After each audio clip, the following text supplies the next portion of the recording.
Hey guys, welcome back to the BuzWeaver channel. And in our top stories today, this is a very significant story that I wanted to share with you guys. And you are welcome to share this with people that you know, because this is going to be pivotal.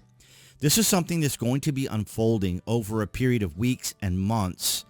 And it is part of exposing the establishment Uni-party and how they have been utilizing a system around the world and agencies that have been involved. Now, if you thought that the Twitter files was huge when we covered that, when Elon exposed all of what was going on with the Twitter files, as you guys remember, with Homeland Security, the FBI, the NSA, and all of them with their back doors and their dashboards and all these things, and how they were able to manipulate people and posters and get both Jack Dorsey and Vijaya Gotti to suspend or eliminate people or remove them and ban them, as they did with Donald Trump.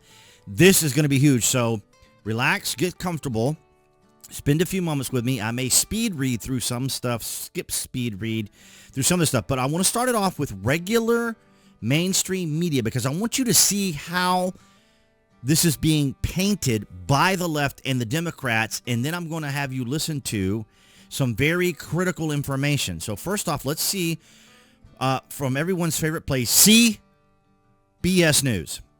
Trump and Elon Musk are upending USAID. Now, keep in mind here, this is not USAID as in United States aid. Okay, I'm going to define it for you here in just a moment in this article. Here's what to know about its works. Now, it's funny that they have to, because of course CBS has to tell you how it works. So the President Trump and billionaire Elon Musk, they have to always qualify it by calling him a billionaire, have set their sights on the U.S. Agency for International Development. Okay, that's what it's called. U.S. Agency for International Development. It's not USAID. The Democrats do not explain this because they want everyone to think that it is a form of aid, as in we are helping other countries, because they don't tell you the clear context. Overseeing a distribution of more than 60-year-old organization that provided humanitarian aid to more than 100 countries. The Trump administration targeting U.S. aid comes as the president has vowed to cut the size of the federal government and tasked Musk with leading an effort to do so through this Department of Government Efficiency, DOGE. Secretary of State Marco Rubio has notified Congress that he is eyeing a potential reorganization, which could include merging it with the State Department. This is, ladies and gentlemen, this is absolutely massive. And you're going to learn more about this when I show you the videos on a particular individual. But critics of Mr. Trump's actions warn that the sweeping moves, which comes just 2 weeks after he returned to office, threaten to put the nation at risk and undermine its credibility around the world. No, not really. Lawmakers have also warned that any attempt to change the structure of U.S. aid, an independent agency, would require actions of Congress. Okay, this is the Democrats in absolute desperation, terrified. If the United States is going to prevail in great power competition, what? Okay, we cannot afford to take a timeout from U.S. aid programs that have long served to advance U.S. foreign policy goals. Okay, so now you see all the flowery language, all the flowery information that they talk about here, and they talk about this at length, because here's the reality. Now, here it is from a more conservative perspective, and then we're going to go directly into its actual meaning by Mike Benz, is who I was referring to. Daily Wire, 97% of political contributions from USAID employees went to Democrats. That's right. Employees at besieged agency contributed $241,000 to Kamala Harris and $999 to Donald Trump. And you can see the various breakdowns of the money and so forth if you want to go to the article, the Daily Wire, and then of course you can use the heading here. Great information. I don't want to bore you with all the math and all of the percentages and money, but suffice it to say, let's go straight to Mike Benz so you guys can get a clear idea of what's going on. State Department, USAID, and the National Endowment for Democracy. Now USAID is, a very notorious. It's sort of a switch player. There's no aid in USAID, by the way. That's your brain is being tricked when you see the phrase USAID. It's not an aid organization. The aid in USAID stands for U.S. Agency for International Development. It is developing internationally around the world all of the institutions that the State Department needs to use. So when they are capacity building activist groups in a foreign country, that's because the State Department wants those activists there. Now, USAID, for the first time in its history, it was created in the early 1960s by JFK, 1961. It was created because you had all of this intelligence, statecraft, and military support and logistical aid that was tripping over itself, basically. The military would be funding, would be running aid to certain groups in the region. The State Department would be running aid to certain groups in the region. The intelligence community would, and there was no sort of central coordinator of those capacity building operations. So USAID, by the way, is a $50 billion budget. The entirety of the intelligence community is only $72 billion. So it is as more than the CIA and more than the State Department. Wow.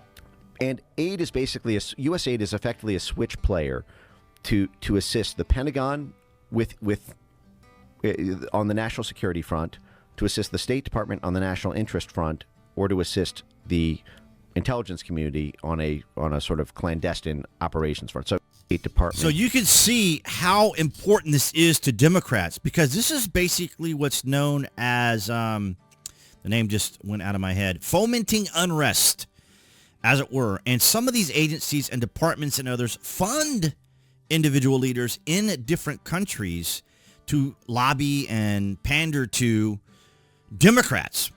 And it's absolutely extraordinary. Here's Mike again talking with Jack Posobiec, and I may skip through some of the parts of Jack Posobiec here because he's just kind of re-explaining it. But here Mike is going into a little bit more detail, and this is so incredibly significant and important for everyone to know when we're talking about the establishment Uni-party. We're learning so much now. As much as we talked about the establishment, and we didn't get into really the nitty-gritty definitive nuts and bolts and gears of the establishment, now we are. I am very curious to see how far Elon and Donald Trump is willing to go. Because like I said, when it came to the Twitter files, we learned some earth-shattering information. And if Elon or the president decide they want to release this sort of information like what was going on, oh my goodness. Now listen to this. This is where you're going to hear some of the most impactful things that could shatter the United States. And I'm sure you knew that this was kind of circulating. It's now been broken out. Transition Integrity Project, Georgetown, has just been essentially served. They're being asked to preserve and then turn over all records related to the Transition Integrity Project and this new project regarding civilian control of the military and eliminating the ability of government to take care of the military. Mike, walk us through what this investigation is going to look like and what the Transition Integrity Project is. Well, this is incredible. I'm actually just learning right now that they've been served with a subpoena. Evidently, this is all breaking to me. But the transition I think it's records request first. The subpoena will be next. Amazing. Well, this really gets into the heart of darkness. It does, and I wanted to stop this here because I want to emphasize again, this subpoena and what they are doing to USAID is going to expose the establishment in its Achilles heel. It is going to expose the establishment in a way that the media and the Democrats cannot cover for it. They cannot word it. They cannot frame it. They cannot excise anything from it that they could say is something that the right is trying to do, or the FBI, or not the FBI, but the investigative team is trying to do. This is earth-shattering. Of the deep power structures within the U.S. government and what Trump was really up against all along. The Transition Integrity Project, TIP, was a group of about 60 to 70 apex predators of the national security state, the foreign policy establishment, the blob, and their political opportunists on both sides of the aisle, representing the donors and drafters as well on the outside. This is basically a plot, probably the cleanest thing we've ever seen in this country, to a domestic color revolution planning crew. This was a group where, just to name a few of them, they put out in June 2020 a blueprint document for how to stop Trump from being inaugurated, even if he won the 2020 election. At the time they were terrified that Donald Trump was going to beat Joe Biden. They had just cooked up this mail-in ballot scheme, but they weren't totally sure it was going to work. This is 5 months before the election. So they put out a document it was a 17-page document with four different scenarios in there of what to do in the event of an election crisis. And scenario 3 was a, quote, clear Trump win, which was what if Trump wins the Electoral College? What can we do in control of the army What can we do in control of state governorships? What can we do in control of all these little turnkey anarcho-tyranny groups like Black Lives Matter and Antifa in order to bring the country to a halt, to destabilize it as if this were Yugoslavia, and induce basically a crisis where Trump can't operate the government and is forced out of office in the same way we ran Slobodan Milosevic out of the country, in the same way they ran Viktor Yanukovych out of Ukraine. And in this document, they specifically contemplated doing favors for what they call, racial justice activists. This is Black Lives Matter street muscle. This is just 1 month after the George Floyd riots broke out. What could the... Okay, so I think you guys get the idea, but I wanted to emphasize this, but you are welcome to look up Nacho Business on X and check out the remainder of the video. But he just goes on to explain how they had organized, as we have always said here on the BuzWeaver channel. Now, of course, I'm just a content creator. Who am I? I don't have the credentials or the pedigree or any of these. I'm not an authorized voice on the internet, but we have the ability as Americans and creators and others to take a moment to search out this information. But he is basically explaining what we have talked about on the BuzWeaver channel for years. Now, I'm not saying that I have discovered some massive revelation about what was going on in government, because I think everyone could see it clearly, especially the lawfare. But here Mike is explaining where they were actually coordinating, basically, as he just mentioned, against Donald Trump, specifically, intentionally, and willfully. It's absolutely extraordinary. And as we just read from the Daily Wire, 97% of political contributions from USAID employees went to Democrats. Employees at besieged agency contributed $241,000 to Kamala Harris, only $999 to Donald Trump. Donald Trump probably makes that in a second or more. It's absolutely incredible what we're learning. And here's Bill Kristol. Now, a little side note here about Bill Kristol. Now, my cousin Mike does not share the ideology, philosophy, or worldview of Bill Kristol, but for some reason, Bill Kristol always reminds me of my cousin. And but he says here, the deep state is far preferable to the Trump state. Now, if you want a definitive, concrete example from me, BuzWeaver, here on the BuzWeaver channel, of a establishment asset, you have it right here, Bill Kristol. Hello, Mr. Kristol. For you, the deep state is preferable because you are listed as the president of Defending Democracy, which is an indirect beneficiary of USAID through Rockefeller Philanthropy Advisories. You are exposed. And ladies and gentlemen, this is the tip to the snowflake of the iceberg. And as I said, the question is going to be, how much of this is Donald Trump and Elon going to expose to the public?